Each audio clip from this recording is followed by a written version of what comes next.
ये कक्षा 8 हिंदी के पाठ्य पुस्तक का हमारा यहाँ पर पाठ 1 पुष्प की अभिलाषा, जो यहाँ पर देख सकते हैं एक हमारे ये पदखंड है। ठीक है, पुष्प की अभिलाषा एक कविता है और इस कविता के कवि कौन है? तो इस कविता के कवि है माखनलाल चतुर्वेदी। ठीक है, तो चलिए स्टार्ट हो चुकी है हमारी क्लास और आप लोग धैर्यपूर्वक इस वीडियो को पूरा अंत तक देखिए। यदि आप लोग चैनल पर नए हैं तो ज़रूर आप लोग को चैनल को सब्सक्राइब कर लेना है। इस वीडियो को आप लाइक कर सकते हैं, लेकिन इस वीडियो को शेयर आप लोग जरूर कीजिए ताकि और भी विद्यार्थी इस चैनल के साथ जुड़ें और सभी विद्यार्थी इसका फ़ायदा उठा सकें। ठीक है, और आपके लिए मैं यहाँ पर प्रयत्न कर रहा हूँ बहुत सारे महत्वपूर्ण प्रश्नों को लाने का, तो आपको चैनल के साथ जुड़े रहना होगा, फिर ही आप सही वीडियो को देख पाएंगे। ठीक है, तो चलिए हम लोग यहाँ पर शुरू करते हैं। तो यहाँ पर देखिए आपका जो प्रश्न जो है ये आ गया और चलिए हम लोग देखते हैं। जितने भी हमारा वीडियो आएगा वे आप लोग देखिए, जितना बार चाहें उतना बार आप लोग देख सकते हैं और अच्छी प्रकार से तैयारी अपना कर सकते हैं। देखिए यहाँ पर जो आपका प्रश्न जो है वे आपका है, निम्नलिखित पदांशों को ध्यानपूर्वक पढ़कर उससे दिए गए प्रश्नों के सही विकल्प को चुनिए। तो इस प्रकार से आपका जो पदखंड जो आने ही वाला है और पदखंड आएगा, आपको कैसे पहचानना है? तो आपको पहचानना है ये कविता को थोड़ा पढ़ करके। ठीक है, यहाँ जैसे कि यहाँ दिया गया ना, जितने लाइन 4 लाइन दिया गया, 4 लाइन आप लोग पढ़िए। यदि थोड़ी सी भी यदि आप लोग पुस्तक पढ़े हैं ना बाबू, तो आपको आइडिया लग जाएगा ये हमारा किस पाठ से लिया गया है। पाठ का नाम भी आइडिया लग जाएगा और पाठ के इस पाठ के जो लेखक जो हैं, जैसे ये कविता है तो इसके कवि जो है ना, जैसे हमारा इसके कवि के नाम आपको मैंने जस्ट अभी पहले बताया, कवि के नाम क्या? माखनलाल चतुर्वेदी। तो जैसे आपको पुष्प की अभिलाषा, तुरंत आपको दिमाग में खटकना चाहिए इसके कवि कौन है? माखनलाल चतुर्वेदी। तो चलिए इस कविता को थोड़ी एक बार हम लोग पढ़ लेते हैं। देखिए, मान लीजिए आपको अभी नहीं पता चल रहा है कि किस पाठ का है, तो कविता पढ़ के पता कर लेंगे। तो कविता यहाँ पर है, चाह नहीं मैं सुरबाला के गहनों में गुथा जाऊं, चाह नहीं प्रेमी माला के बिन प्यारी को ललचाऊं, मुझे तोड़ लेना वनमाली उस पथ पर देना तुम फेंक, मातृभूमि पर शीश चढ़ाने जिस पथ पर जाए वीर अनेक। तो ये आपको पढ़ के समझ में आ जाना चाहिए किस पाठ से है? पाठ 1 पुष्प की अभिलाषा। कवि का नाम क्या है? माखनलाल चतुर्वेदी। तो इस प्रकार से आप लोग को जो यहाँ पर ये पूरा समझ में आ गया। ठीक है, चलिए अब इस प्रकार से हमारा पदखंड रहेंगे। तो पदखंड के बाद आपको यहाँ पर रहेगा हमारा क्वेश्चन। ठीक है, तो ये रहा आपके पास क्वेश्चन और यहाँ पर देख सकते हैं हमारा पहला शानदार प्रश्न आ गया।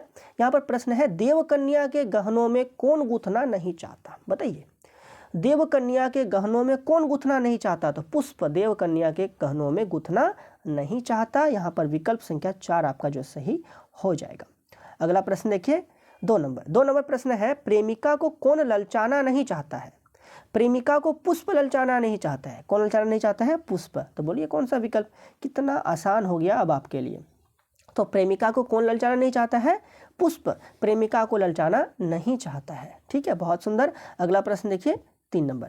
देखिए 3 नंबर यहाँ पर प्रश्न है, ध्यान से समझिएगा। 3 नंबर प्रश्न है, यह किसका अभिलाषा है? यह किसकी अभिलाषा है? तो यह जो है पुष्प की अभिलाषा है। किसकी अभिलाषा है? पुष्प की अभिलाषा है। वृक्ष की अभिलाषा नहीं है, तो ये गलत हो गया। पेड़ की अभिलाषा नहीं है, ये गलत हो गया। पत्तों की अभिलाषा नहीं है, ये गलत हो गया। यहाँ पर सही क्या होगी? सही होगा विकल्प संख्या 3, जो कि होगा पुष्प की। ठीक है, तो यह किसकी अभिलाषा है? पुष्प की अभिलाषा है। अगला प्रश्न देखिए, बहुत सुंदर, आप लोग सभी प्रश्नों को समझ रहे हैं अच्छी प्रकार से।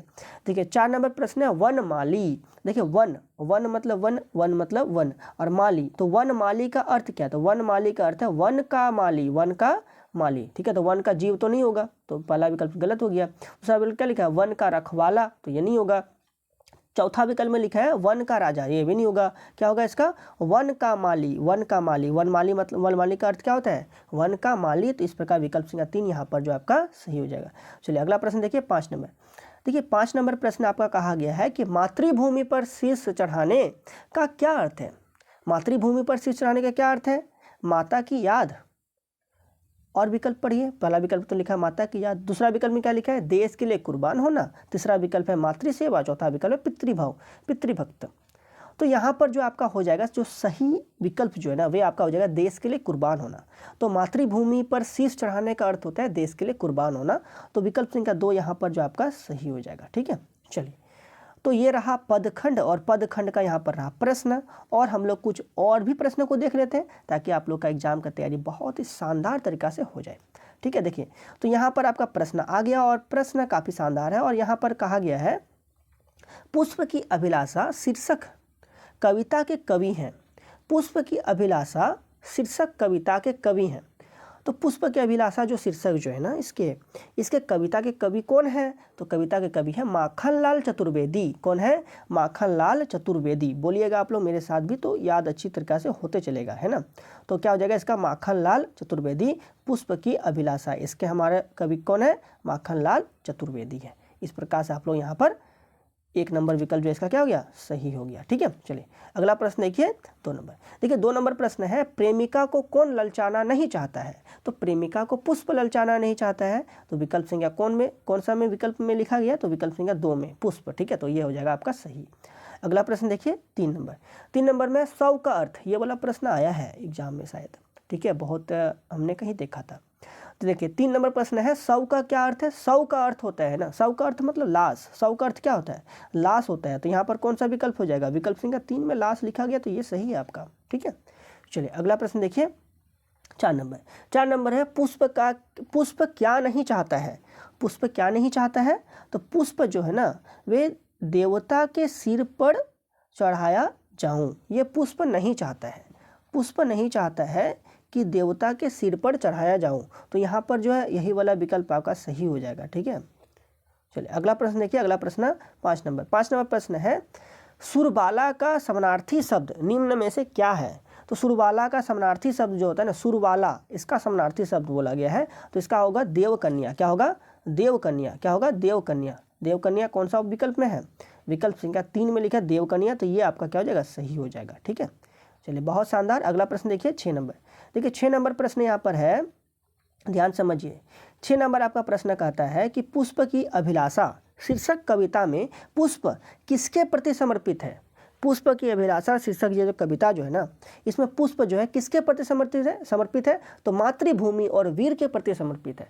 मातृभूमि और वीर के प्रति समर्पित है। तो यहाँ पर कौन सा विकल्प हो जाएगा? विकल्प संख्या पहला विकल्प यहाँ पर जो है आपका सही है। ठीक है, चलिए अगला प्रश्न देखिए 7 नंबर। देख सकते हैं आप लोग यहाँ पर 7 नंबर शानदार प्रश्न आ गया। और 7 नंबर प्रश्न कहा गया है कि पुष्प की क्या अभिलाषा नहीं है? तो पुष्प की क्या अभिलाषा नहीं है, आप लोग बताइएगा। ठीक है, घर में गुथा जाऊं, ये तो नहीं है अभिलाषा। अगला क्या है? किसी के शवों पर चढ़ाया जाऊं, ये भी अभिलाषा नहीं है। देवताओं पर चढ़ाया जाऊं, ये भी अभिलाषा नहीं है। उसका अभिलाषा क्या है? तो मैंने आपको इनमें से सभी हो जाएगा। ठीक है, यहाँ पर बोला था नहीं है, नेगेटिव बोला था, अभिलाषा नहीं है, तो इनमें से सभी। ठीक है, तो उनकी अभिलाषा क्या है? उनकी अभिलाषा है, जैसे कि मैंने आपको यहाँ पर बताया, जैसे यहाँ देख सकते हैं, उनकी अभिलाषा है देश के लिए कुर्बान होना। उनकी अभिलाषा क्या है? देश के लिए कुर्बान होना, ये उनकी अभिलाषा है। ठीक है, तो आप लोग समझिएगा ध्यान से, है ना। मातृभूमि के प्रति उनका लगाव बहुत ज़्यादा है। ठीक है, तो चलिए, तो यहाँ पर आपको ये वाला समझ में आ गया। अगला प्रश्न देखते हैं, और है तो हमारा 8 नंबर प्रश्न। ठीक है, चलिए, तो ये रहा आपका अब सुंदर सा प्रश्न 8 नंबर। 8 नंबर प्रश्न है कि पुष्प की अभिलाषा किस प्रकार की रचना है? देखिए पुष्प की अभिलाषा जो है वे देश प्रेम की रचना है। ठीक है, देश प्रेम का भाव उत्पन्न करता है। तो यहाँ पर क्या हो जाएगा आपका? विकल्प संख्या 1 जो ना, पहला विकल्प यहाँ पर आपका सही होगा, देश प्रेम। ठीक है, देश प्रेम आपका यहाँ पर सही है। अगला प्रश्न देखिए 9 नंबर। देखिए 9 नंबर प्रश्न है कि पुष्प की अभिलाषा कविता में पुष्प की क्या इच्छा है? पुष्प की अभिलाषा कविता में पुष्प की अभिलाषा क्या है? तो इसकी इच्छा क्या है बताना है। ठीक है, इसकी इच्छा जो है वे मातृभूमि के वीर सपूते के पथ पर बिछना, यही इसकी अभिलाषा है। उसकी अभिलाषा क्या है? तो उसकी अभिलाषा है मातृभूमि के वीर सपूतों के पथ पर बिछना। ठीक है, ये उसकी क्या है? अभिलाषा। अच्छा देखिए, आपको मैंने कुछ देर पहले भी बताया कि उसकी अभिलाषा नहीं है। तो उसकी अभिलाषा क्या नहीं है?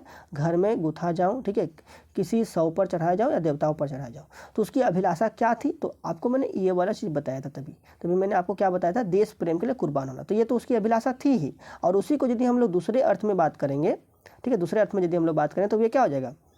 ये आपका हो जाएगा मातृभूमि के वीर सपूतों के पथ पर बिछना, यही अभिलाषा है। तो इसका विकल्प संख्या 1 जो आपका सही हो जाएगा। अगला प्रश्न देखिए, अगला प्रश्न 10 नंबर। देखिए 10 नंबर प्रश्न है, ध्यान से समझिएगा। 10 नंबर प्रश्न है, चा नहीं सम्राटों के शव पर हे हरि डाला जाऊं, चा नहीं देवों के सिर पर चढ़ूं, भाग्य पर इठलाऊं। यह पंक्ति किस पाठ के उद्धृत है? तो यह पंक्ति जो है ना, वे हमारा पुष्प की अभिलाषा से उद्धृत है। तो यहाँ पर क्या हो जाएगा? विकल्प संख्या 3। मतलब ये आपको पढ़ के 2 लाइन पढ़ने के बाद आपको समझ में आना चाहिए कि ये आपका किस पार्ट से है ना, तो पुष्प की अभिलाषा से है। चलिए 10 का 3 नंबर विकल्प सही हो गया। अगला प्रश्न देखिए 11 नंबर। देखिए 11 नंबर प्रश्न आपका क्या कहता है। देखिए 11 नंबर प्रश्न है कि पुष्प की अभिलाषा शीर्षक कविता में पुष्प किसका प्रतीक हो सकते हैं। पुष्प की अभिलाषा में पुष्प की अभिलाषा शीर्षक कविता में पुष्प किसका प्रतीक हो सकते हैं। तो पुष्प जो है वीर सैनिक के प्रतीक हो सकते हैं। किसके प्रतीक हो सकते हैं, वीर सैनिक। तो यहाँ पर जो आपका विकल्प संख्या 1 जो सही हो जाएगा। अगला प्रश्न देखिए 12 नंबर। यहाँ पर आपका प्रश्न में कहा गया है पुष्प किस पर इठलाने से बचना चाहता है। तो पुष्प जो ना अपने भाग्य पर इठलाने से बचना चाहता है। बहुत बड़ी बात है, यहाँ पर ध्यान से समझिएगा। क्या हो जाएगा इसका विकल्प संख्या 1 जो है ये आपका सही हो जाएगा। पुष्प किस पर इठलाने से बचना चाहता है, तो अपने भाग्य पर इठलाने से बचना चाहता है। तो इस प्रकार से यहाँ पर जो विकल्प संख्या 1 सही है। अगला प्रश्न देखिए 13 नंबर। देखिए 13 नंबर प्रश्न है एक भारतीय आत्मा किसे कहा गया है। एक भारतीय आत्मा किसे कहा गया है, माखनलाल चतुर्वेदी को। ये इसके कवि है ना, इसी को कहा जाता है, इसी को कहा गया है एक भारतीय आत्मा कहा गया है। तो इस प्रकार से विकल्प संख्या यहाँ पर जो 2 नंबर विकल्प है ना ये आपका क्या हो जाएगा, बिल्कुल सही हो जाएगा। ठीक है, माखनलाल चतुर्वेदी। तो इस प्रकार से देखिए आपने किस प्रकार से मैंने आपको महत्वपूर्ण प्रश्नों को उत्तर करवाए, प्रश्न करवाए, MCQ टाइप के क्वेश्चन, ऐसा प्रश्न आपके एग्जाम में आने वाले हैं। तो इस प्रकार से बस तब अभी इस वीडियो में इतना ही। मिलते हैं अगले वीडियो में, तब तक के लिए बहुत बहुत धन्यवाद।